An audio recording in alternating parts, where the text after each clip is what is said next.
Har'a kennaan naa kennamee jira jechuudha. Kennaa ajaa'ibaadha. Hin baninnaan jedhanii jiranii yeroo biraa anuma waliin ilaallu ta'a kennaan kun maal akka ta'e.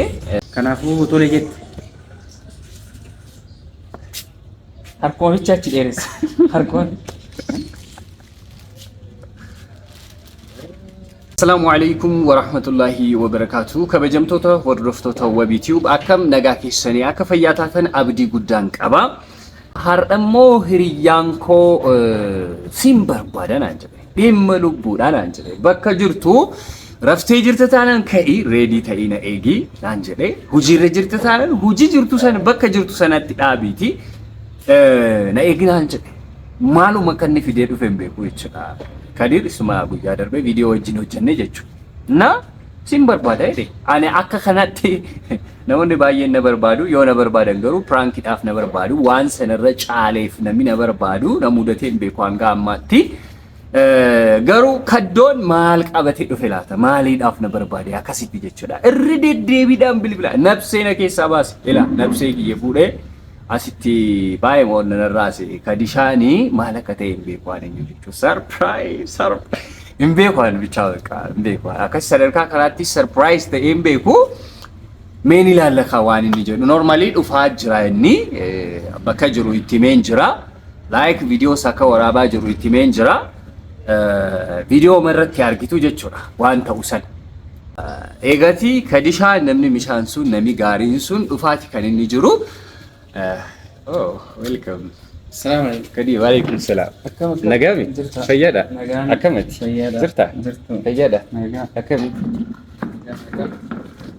Akkami jega maali kaameraa qabdii katisu na akkami nagaa keetiin jirta jira kadishaa keessa nagaan sitti tolee jira sirraa bareedee jirallee akkam jireenyi maal fakkaata jireenyi bishaan ajaa'iba hordoftoonni kan kee akkami maal irra jiru dhimma kan keessan argaa jiran waan ta'eef akkam goote tasgabbooftee hin dandeenyaate akkamitti ji'a kana keessa akkas goota baay'ee jechuudha. Tumuuf hin deemanaan jedhaa turte iyyuu beektaa yeroo sanitti. Koomenti ammallee nafne ammas hin hafne normaali. Siree sin dorgommii sin yaa qopheessinu moo akkamitti hin ta'e. Too maalidha listii giro. Riigi yaa Riigi qophaa'ee tun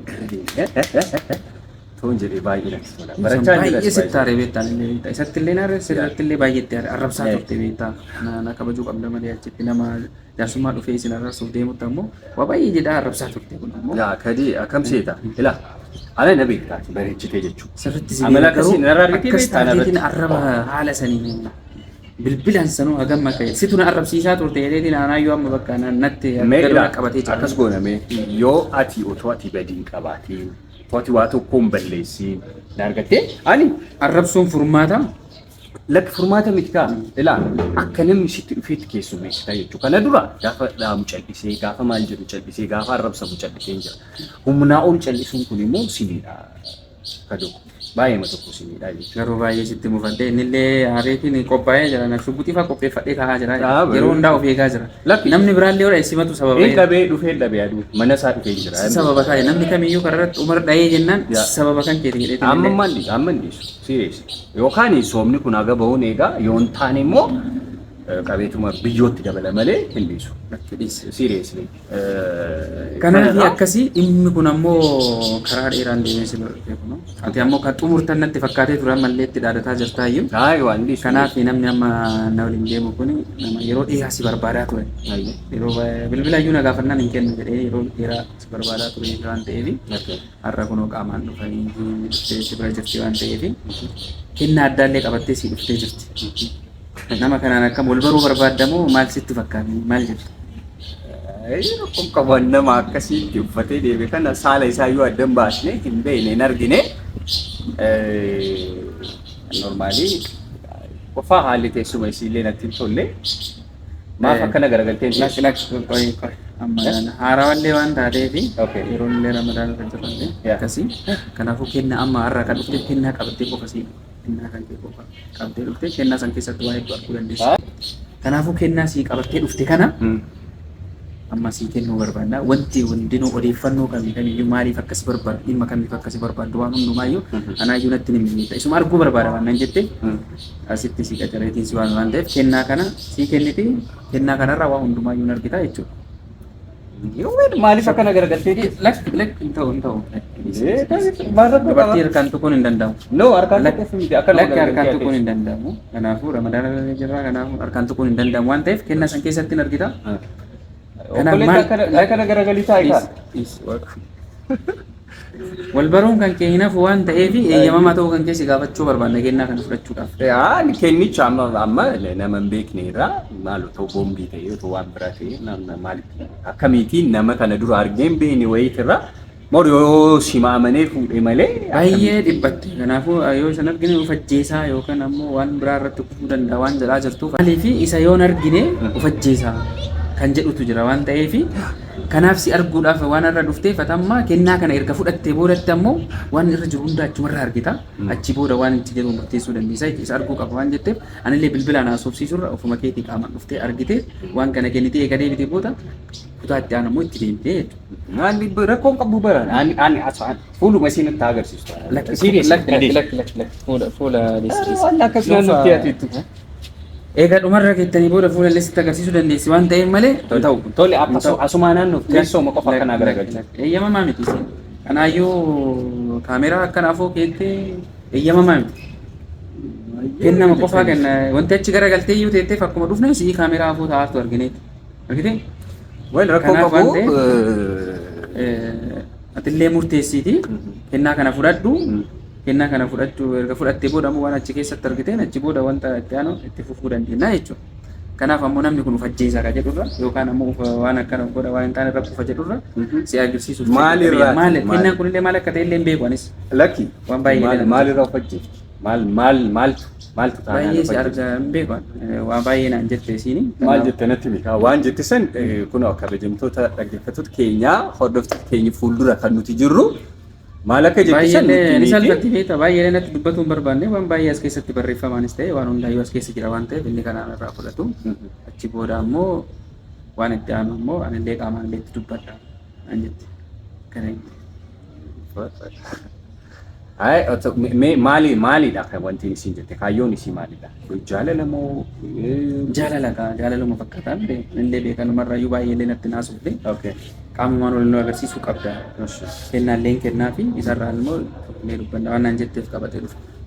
Egaa akkas yaadameeti. Egaa jaalala taheeti maaltu dhoksaa? Eeyyamamaa ta'uu kan ka'e. Ani eeyyamamaadhaan nan fudhaa rakkoon qabu. Kennaas nan fudhaa.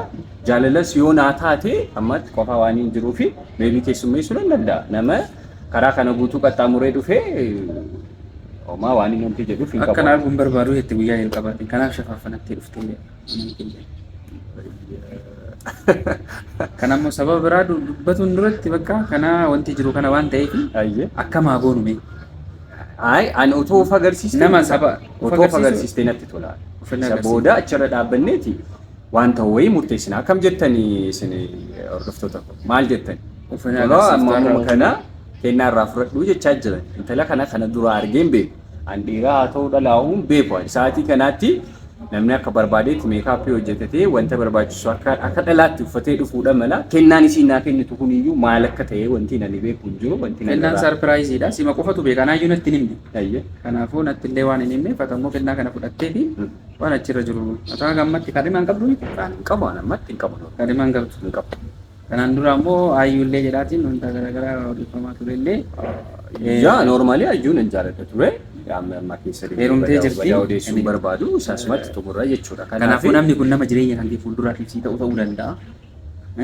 Nama si argee si jaalataa jiru ta'uu danda'a. Lakki namni jireenya kiyyaaf naaf ta'u bifa kanaan dhufee tiree akkanatti sadarkaa kanatti dhufamee xiqqoon ulfaa ture. Namni dhugaadhaan nama jaalatu nama sodaataa beektaa ni salphate. Kanaaf kana taate waan ta'eef si fayyaduu danda'a waan ta'eef jireenya kan kee fuulduraatiif akkasitti qabatuuti. Homaa wanti shakkitu hin jiru harkaan illee tuquuf hin deemin kennaa kan kee qofaa ishiin sii kenniti achi booda ammoo yookiin asii kaameeraa maafootti banta yookaan ammoo kophama kan kee qofa ilaalta kanaafuu waan isiirraa illee jirtu dhagahuu dandeenya jechuudha yeroo biraatti illee lakkadii ani waan inni si kadhadhu jechuudha bannaati hin binaan jedhan hin ta'u naan hin jedhin Promise yeroo ma tokko qofa Waa sa'aatii dheeraa waliin sa'aatii tokko ololii haasofne alatti. isii wajjin. Osoo si biraan ga'e sa'aatii dheeraa waliin. Ani fuula kiyya agarsiisuun barbaadu waanuma kana narraa haa fudhatu. Eega kana narraa fudhatee booda ammoo isa kiyya nan taasisa faayidaa sadarkaa jechuudha geessa. Kabajamtoota hordoftoota wabii tiyuub kunoo kennaan naa dhufee jira. Haati manaas naa dhuftee jirti. Maal Gammachuu sirriitti ibsachuu dandeessa. Egaa ta'e akkuma argitanidha jechuudha. Akkuma ani bakka dhiirummaa agarsiisee nan cabsa nan daaka umariin irra deema gaafa hin jedhu kunoo haati manaa kachitte jechuudha amma haadha manaa. Amma ka umariin illee akkana godha jechuu dhiisuu qabda. Maaliifi? Meen ilaalla itti deemna isa. Itti deemna isa. Amma isiin na biratti hafti moo ni deemtire? Ni deemti. Gammadiin jedhi maaltu qalbii narraa saree aga kana hundaa. Achi booda murtaawaan ta'e wanti kamiyyuu ni deemti. Kan amma guyyaa biraallee itti fufuu dandeessaa jechuudha. Maal jennaree amma akkam jennaree? Yaa kadisha amma dirqama itti hiree amma. Dirqama. Namni waan illee nan saalfachiisuun qabdu. Ani karaa kana qaxxaamuree dhufuun kan kee. Karaa kana qaxxaamuree dhufee nama kanaafillee fedheetiin dhufe waan ta'eef amma wanti itti yaaddu illee hin jiru. Xiqqoo sammuu keessa yaasu xiqqoo. Kanaaf karaa kanaan namni kun sitti dhufe waan ta'eef yaada guddaallee sin barbaachisu. Naqaa jedhi kaa maal taatee? Kun wanta nama yaachisu hin jiru. Nama yaachisu. Hedduu takka nama yaachisa. Nama jireenya kan kee fuulduraaf si ta'u waan ta'eef kuni wanti maan sodaatin. Wal ingirii erga jettanii haa ta'u kan fidaa kaame. Kanaafuu tole jette. Harkooficha achi dheeressa. Harkoon.